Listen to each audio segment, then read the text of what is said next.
में बहुत ताकत है। शिक्षा की जो ताकत है वो कलम का पावर हमेशा रहेगा। कहाँ मेरी 4,000 टोटल तनख्वाह हुआ करती थी और 4,000 से 48 ग्रेड पे का मुझे जॉब मिला। 48 ग्रेड पे मैं कम से कम 81,000 तो मैं अकाउंट में आता है वेतन और गवर्नमेंट 30,000 मुझे पेंशन भी देती है। अब ये सब मिलेगा परिश्रम से। लेकिन नक्सलवादियों से भेंट हुई, कभी ऐसा कुछ सीन आपको याद है? पाकिस्तान को लेकर हमेशा भारत में उहापोह और गर्म जोशी की स्थिति बनी रहती है। हुआ है? जी, मुझे वो तारीख याद है। 29 अप्रैल 2007 कभी भी किसी को नहीं भूला जा सकता। को 5-6 आतंकवादियों को उड़ा दिया मिलिट्री वालों ने। अच्छा। और मैं भी जब वहां पर गया तो जाते जाते हम लोग गए तो बड़ा ग्रुप तगड़ा था। और देख करके उनको देखा, जब उनके मारने के बाद उनकी चिट्ठियां होती हैं, उर्दू भाषा में लिखी होती हैं उनकी चिट्ठियां। अच्छा। जब आप फर्स्ट टाइम ज्वाइन हुए थे उस समय आपको प्रथम सैलरी कितनी मिली थी? मुझे 2850 रुपया मेरी बेसिक पे थी। सन में भर्ती हुए थे? मैं भर्ती हुआ था जब भर्ती रैली मेला चलता था, सीधे भर्ती होती थी। ऑनलाइन कुछ नहीं था, कंप्यूटर। दोस्तों आज मैं मिलवाऊंगा एक ऐसे व्यक्ति से जिनसे मिलकर आपको बड़ा आनंद आएगा और कुछ ना कुछ सीखने को मिलेगा। तो आज हम मिलवाने जा रहे हैं मादरे वतन की रक्षा करने वाले हमारे देश के पूर्व सैनिक आदरणीय श्री श्याम बली सिंह यादव सर से। दोस्तों क्या इनके जीवन में संघर्ष आया, कितनी कठिनाइयाँ आई, सारी कुछ चीज़ें हम सर से जानेंगे। सर आपका हमारे चैनल पर बहुत बहुत स्वागत है। थैंक यू सर, धन्यवाद, बहुत बहुत धन्यवाद आपको। सर आपका शुभ नाम? श्याम बली यादव।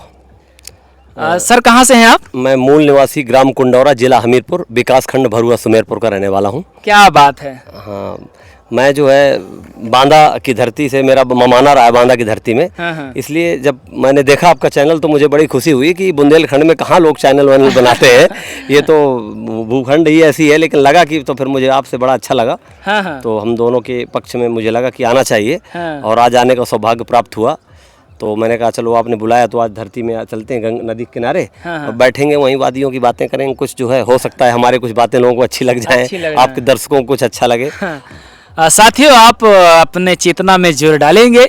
हम किस भव्य और दिव्य स्थान पर बैठे हैं, पीछे का आप हमारे अवलोकन करेंगे, हमारी बातों को आप गहनता के साथ श्रवण करेंगे और एकदम आपको भाव विभोर करने वाला हमारा वीडियो बन रहा है।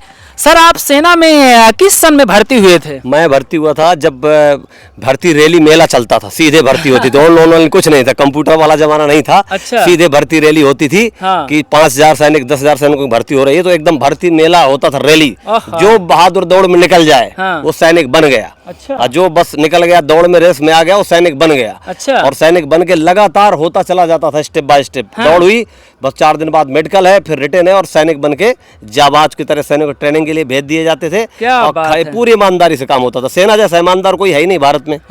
सेना ही तो ऐसी है वो जो पूर्णतया धरातल की पटल पर एकदम ईमानदारी से काम कर रही है। उस समय आपकी क्या शिक्षा दीक्षा रही होगी? मैं 10th पास था, केवल 10 पास था मैं। 10वीं पास थे? मात्र 10 पास था। 10 पास होकर अब बन गए देश के सैनिक। हाँ, जज्बा था देश में के लिए। सब लोग टीवी में देखते थे कि फौजी गोली चलाते हैं, धक धक धक धक, तो हमें लगा कि हम भी फौजी बन के कैसे कर पाएंगे।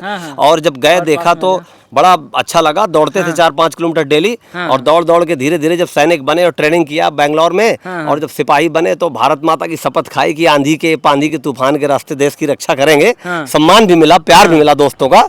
और फिर सेना में सर उस समय जब आप फर्स्ट टाइम ज्वाइन हुए थे उस समय आपको प्रथम सैलरी कितनी मिली थी? मुझे 2850 रुपया मेरी बेसिक पे थी। मुश्किल से 4,000 रुपये तनख्वाह थी मेरी। 4,000। देखिए पहले के सैनिक जब ज्वाइन किए थे 4,000 इनको हाथ में धनराशि प्राप्त हुई थी। और वो धनराशि ये कभी नहीं भूलेंगे, अब स्मरणीय रहेगी, हमेशा उसको याद करेंगे। कहते हैं नौकरी की तिथि और सैलरी, प्रथम सैलरी हमेशा याद रहती है। सर आप जब सेना में ज्वाइन हुए तब आपको ये था कि कहीं मतलब नक्सलवादियों से भेंट हुई, कभी ऐसा कुछ सीन आपको याद है? पाकिस्तान को लेकर हमेशा भारत में उहापोह और गर्म जोशी की स्थिति बनी रहती है। दरअसल क्या होता है कि जब हम जूनियर हाई स्कूल में पढ़ते थे तो एक नारा आपने सुना होगा, वस्त्र जहाँ का हमने पहने, अन्न जहाँ का हमने खाया, वह है प्यारा देश हमारा, इसकी रक्षा कौन करेगा। हम सभी बच्चे लोग बोलते थे हम करेंगे हम करेंगे। वो जज्बा ग्राउंड लेवल में हो जाता है। जब सरकारी वर्दी पहन लिया जाता है, इंडियन आर्मी की लग जाती है, वर्दी पहन लिया जाता है तो जज्बा अपने आप आने लगता है। क्या बात है। एक बरेदी को बिना पढ़े आदमी को भी यदि मिलिट्री में भर्ती किया जाए, मैं दावा करता हूँ हूँ कि वो भी पाकिस्तान के खिलाफ गोली चला सकता है। इसमें बहुत ज्यादा पढ़ाई की जरूरत नहीं है। अब थोड़ा सा समय बदला है क्योंकि टेक्नोलॉजी जैसे जैसे बदली है, हथियार बदले हैं, तो पढ़े लिखे और सुशिक्षित युवाओं की जरूरत है। जी जी। पहले तो बहादुर और रणबांकुरे ऐसे युद्ध करते थे, पाकिस्तान में सीधे सीधे लड़े लोग हैं। तो मेरे एक बड़े भैया भी हैं आदरणीय देवी सिंह, जो सेना की फाइटर फोर्स में रहे हैं। अच्छा। सीधे सीधे सीधे पाकिस्तानी से लड़ने में, सीधे लड़ने में, बंदूक तो बात छोड़ दीजिए, सीधे पकड़ के लड़ने में रहे हैं। अभी 5 ग्रेडियर से रिटायरमेंट होकर दिल्ली में है वर्तमान में। अच्छा। हाँ, आर्मी में है वो। सर आपके साथ ऐसा कभी मतलब हुआ है कि मतलब आतंकवादियों के साथ मुठभेड़ हुई हो या सामना हुआ है? जी जी, मुझे वो तारीख याद है। 29 अप्रैल 2007। कभी भी किसी को नहीं भूला जा सकता। मेरे बहादुर साथी थे, बहुत सारे थे, अलग अलग बिहार के भी थे, झारखंड के भी थे, और बिहार रेजिमेंट था, उसके साथ मैं वहां पे ड्यूटी कर रहा था सेना में।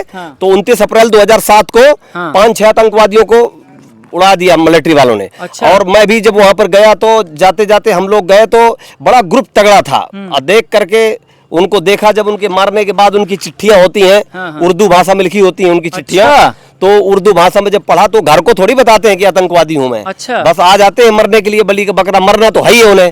तो सैनिक भी जाबाज होते हैं कि फिर अब वतन के लिए जब मरना है, आपने गाना सुना होगा, तू मेरा कर्मा तू मेरा धर्मा, तू मेरा अभिमान है, दिल दिया है जान भी देंगे ऐ वतन तेरे लिए। तो जज्बा पैदा हो जाता है लड़ाई का। जिस समय साथियों को देखो गन बंदूक गोला, तो वही जज्बा हो जाता है कि यार देश के लिए मरो यार, मरना तो देश में सबको है, कौन नहीं मरना है, कौन है अमृत खा के आया है। एक बार इस राह पे मरना 100 जन्मों के समान है। देख के वीरों की कुर्बानी, देख के वीरों की कुर्बानी, अपना दिल भी बोला, मेरा रंग दे बसंती चोला, मेरा रंग दे। तो जब दिल अपने आप धड़कने लगता है, गोली चलाने के लिए हाथ फड़कने लगता है, जज्बा तैयार हो जाता है कि दुश्मन की छाती पे जो है सवार होके गोली, वीर योद्धा की पहचान ही होती है। जी जी। वो एक कान से, ये चंद्रगुप्त नाटक में पढ़ा है, एक कान से पायल की आवाज सुनना पसंद करता है छनछना की, और दूसरे कान से दुश्मन की कराह की आवाज सुनना पसंद करता है। एक योद्धा की पहचान है। और वीर योद्धाओं को आप जब कभी चलेंगे, मैं आपको घुमाऊंगा जम्मू कश्मीर में, आप देखिएगा, अरे सैनिकों ने पूरा शहादत को बलिदान, कारगिल के युद्ध में सैनिकों ने झंडा लहरा दिया आज उसी के नाम से। कारगिल युद्ध से ही तो लोग सैनिकों का सम्मान ज्यादा किए। देखिए कि हमारे भारत के लोगों ने जाबाज करके जीता, युद्ध जीता, जबकि कोई बहुत बड़ी टेक्नोलॉजी नहीं थी उस समय, लेकिन दुश्मन को धूल चटा दिया। और सर आप जब उसमें उर्दू में लिखा था तो क्या लिखा था उसमें जब आप पढ़े? उस समय लिखा था कि उनके, हम भी एक उनके पास होते हैं जो हमारे लोकल के जो होते हैं, STF बोलते हैं, स्पेशल टास्क फोर्स होता है, जो उर्दू भाषा में वो बताते हैं कि मैं बेटे अगली महीने छुट्टी आऊंगा। अच्छा। और फिर मैं, तुम अपनी पढ़ाई का ध्यान रखना।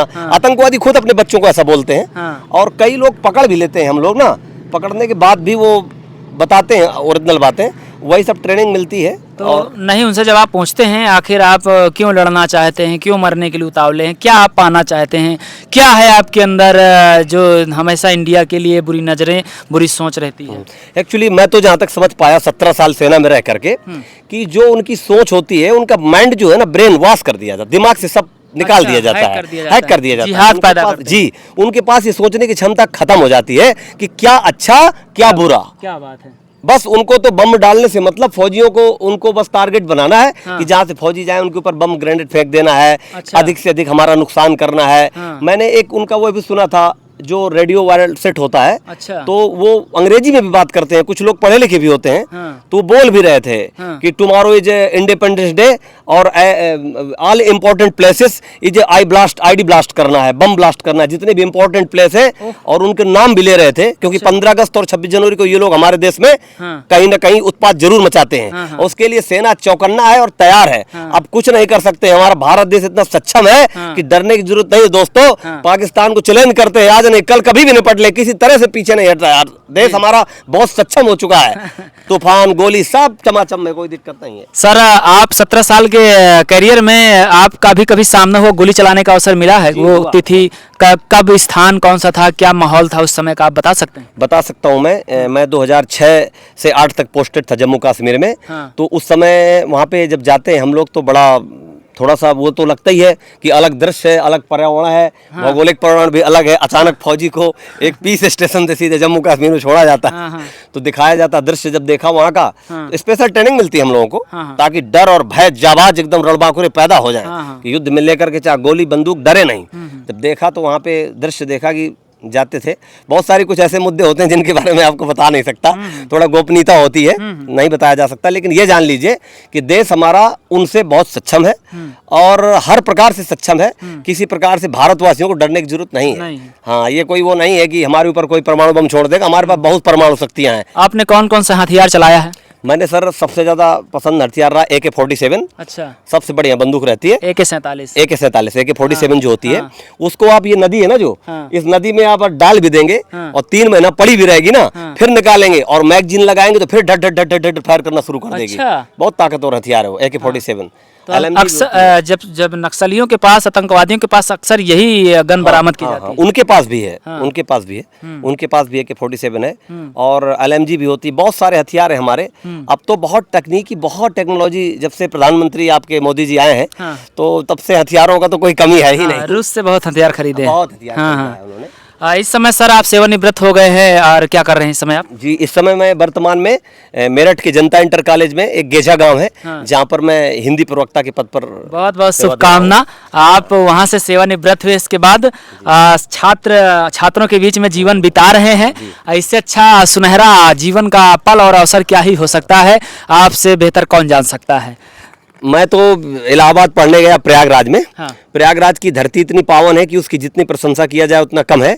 और प्रयागराज की धरती पे जब मैं गया और वहाँ के लोगों से मिला तो इतना अच्छा माहौल है प्रयागराज का कि उतरो तो उतरते ही मन करने लगता है कि किताब पढ़ना चाहिए हमें। शिक्षा नगरी बोला गया। ऐसी प्रयागराज को ऐसे नहीं बोला गया है। और प्रयागराज में जो श्रद्धा भाव से जाएगा वो कुछ जरूर बन करके आएगा। मैं दोस्तों से अपील करता हूँ, जो लोग तैयारी करते हैं, कंपटीटर है, कि जाए तो ईमानदारी से पढ़े वहाँ पे इधर उधर का दिमाग नहीं लगाएं और अच्छा तरह से पढ़ें। और पढ़ेंगे तो आप दरोगा, पुलिस, SP, DM जो बनना चाहेंगे वो बन जाएंगे। बहुत दम है। और मैं जिस कोचिंग में रहा वहाँ पढ़ के, और मैंने 3 साल कोचिंग किया है प्रयागराज में। निरंतर कोचिंग है एक वहाँ पे। और एक संस्कृत गंगा है जो संस्कृत पढ़ाते हैं, श्री सर्वज्ञ भूषण सर, उनसे भी पढ़ा हूँ। दोनों कोचिंग किया मैंने। और दोनों कोचिंग करने के बाद जब रिजल्ट निकला तो एक के बाद एक मजा आया। एक रिजल्ट निकला, हिंदी TGT में चयन हुआ। दूसरा निकला, हिंदी संस्कृत TGT में चयन हुआ। तीसरा निकला, हिंदी PGT में भी चयन हुआ। मुझे ज्ञान ही नहीं था कि TGT PGT आखिर होती क्या है। मैं तो धीरे धीरे पूछ के पढ़ा गुरुओं से, दोस्तों से कि भैया फार्म भरना है, मुझे बता दो कैसा। फिर हिंदी के प्रति मेरी रुचि थी तो हिंदी मैंने पढ़ा, तो हिंदी में मेरा हिंदी हमारी मातृभाषा है। हिंदोस्तां हमारा, हिंदुस्तान के हैं, हिंदी हम बोलेंगे, हिंदी रग रग में है। हिंदी सबको नहीं बोल सकता। हिंदी बोलने के लिए आपको शब्दों का सही चयन और सही ज्ञान होना चाहिए, तभी आप हिंदी बोलेंगे और दूसरे की भाव को और दिल को जीतेंगे। सर, अब आपकी टीचिंग लाइन में कितनी पेमेंट है?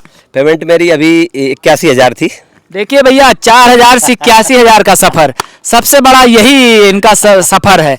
कहते हैं शून्य से स्टार्ट किए, फिर शून्य पर आ जाना है। यही जीवन है और यही जीवन का सफर है। सर से मिलकर बड़ा अच्छा लगा। और सर हमें बहुत दिन से देखते रहे, इंस्टाग्राम पर देखते रहे, यूट्यूब पर देखते रहे, फेसबुक पेज पर देखते रहे, लेकिन जब समय आ जाता है तब मुलाकातें होती हैं, तबीयत के साथ हृदय मिलन होता है, एक दूसरे को समय देते हैं और एक दूसरे से ऊर्जावान होते हैं। ये सुखद पल जीवन में हमारे पहली बार आया है। हम एक दूसरे को दे पा रहे हैं, इस वर्तमान पल को भौतिक रूप से जी पा रहे हैं आदरणीय श्यामबली यादव सर के साथ। और आज का जो सुखद दिन है, दिनांक 1 अगस्त 2024, हमारे लिए हमेशा अविस्मरणीय रहेगा, यादगार लम्हा रहेगा। और सर क्या कहना चाहेंगे? मैं अब आपके दर्शकों को क्या कहूँ, अब तो बांदा से मेरा जुड़ा है जी। बांदा ही तो नदी बेतवा तुमको ध्याऊं निर्मल बहे दूध की धार। पहले के जमाने में दूध के धार के समान नदी थी, पवित्र थी, पीते थे लोग, जल पीते थे। अब तो लोगों ने दूषित कर दिया है। लेकिन अभी भी यही है कि जिनको पढ़ने का मौका मिला है तो वो बच्चों को पढ़ाएं ईमानदारी से, क्योंकि पढ़ाई में बहुत ताकत है। शिक्षा की जो ताकत है वो कलम का पावर हमेशा रहेगा।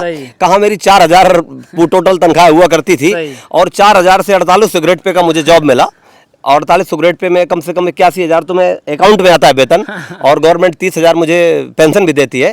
अब ये सब मिलेगा परिश्रम से। लेकिन आप छोटी वाली नौकरी पाना चाहेंगे तो भीड़ बहुत मिलेगी आपको।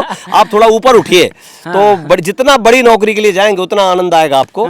और मैं तो अब वहाँ पे स्कूल में पोस्टेड हूँ आप देखे भी हैं बहुत सारा दृश्य मेरा मैंने भेजा भी था आपको हाँ, कि हाँ। बच्चों के लिए मेरा जो मन है हाँ। वो मैं करता रहता हूँ। मैंने सुना है सर, आप जैसे कोई रास्ते में मिल गया तो चाहे जितना भी दूर घर अपनी कार से आप छोड़ने भी चले जाते बिल्कुल जाता हूँ भाई। मैं उस समय को कैसे भूल जाऊं जब मैं मेरे पास जूता नहीं होते थे, पैदल में चला हूँ। हाँ, हाँ। कक्षा 2, 3, 4, 5 तक तो हम जूता हमारे पास पहनने का होता ही नहीं था। हाँ, हाँ। वो जीवन था हमारा। हाँ, हाँ। अब आज जीवन हमारा कितना भी अच्छा हो जाए, हाँ। लेकिन हम अतीत थोड़ी भूल सकते हैं, सही, भूल सकते हैं। सही। इंसान को कभी भी अपना अतीत नहीं भूलना चाहिए। हाँ, हाँ। मैं जब भी कार चलाता हूँ, अपनी कार में होता हूँ, हाँ। तो यदि मुझे कोई दीनहीन व्यक्ति मिल गया हाँ। तो मैं उसको जरूर बैठा लेता हूँ रोक करके, और उसको वहां तक छोड़ता हूँ, चाहे वो वृद्ध हो, चाहे महिला हो, चाहे युवा हो, कोई भी हो। हाँ। और मेरा पूरा प्रयास रहता है हाँ। कि राजा रहेगी न रानी रहेगी, कहने की सिर्फ एक कहानी रहेगी। जी। आप देख सकते हैं कि यहाँ भी कभी राजा महाराजा रहे होंगे जिस किला पे हम बैठे हुए हैं। ठीक है, आज यहाँ कोई भी नहीं है, वीरान जंगल पड़ा है, पूरा खंडर पड़ा है। हाँ। तो अगर जितना हम मानव कार्य करेंगे, मानव हित की बात करेंगे, दयालु करुण और दया हमारे अंदर हमेशा रहे। हाँ, हाँ। करुण और दया जितना भाव रहेगा भारत में, हाँ। उतना ही देश हमारा आगे तरक्की करेगा। हाँ, हाँ, बिल्कुल। और यही मेरा संदेश है,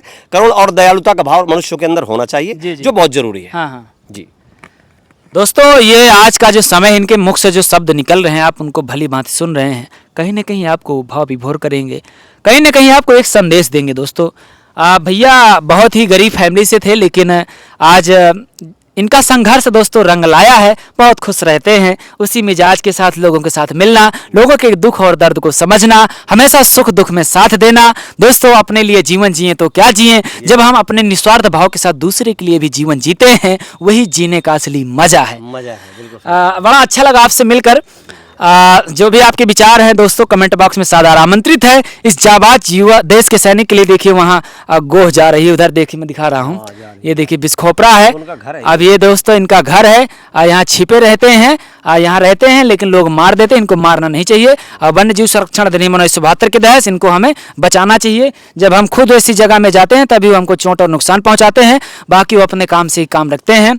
आशा करता हूँ आपको वीडियो पसंद आया होगा। इस सुंदर पर्यावरण और चारों तरफ की विहंगम दृश्य के साथ मैं हूँ आपका दोस्त सूरज, यूट्यूबर बांदा से सूरज सिंह। आप जो भी आपके विचारों कमेंट बॉक्स में सादर आमंत्रित हैं। देखते रहें, सुनते रहें और हमेशा यूं ही अपना प्यार और आशीर्वाद देते रहें। आप तब तक के लिए धन्यवाद। जय हिंद, वंदे मातरम।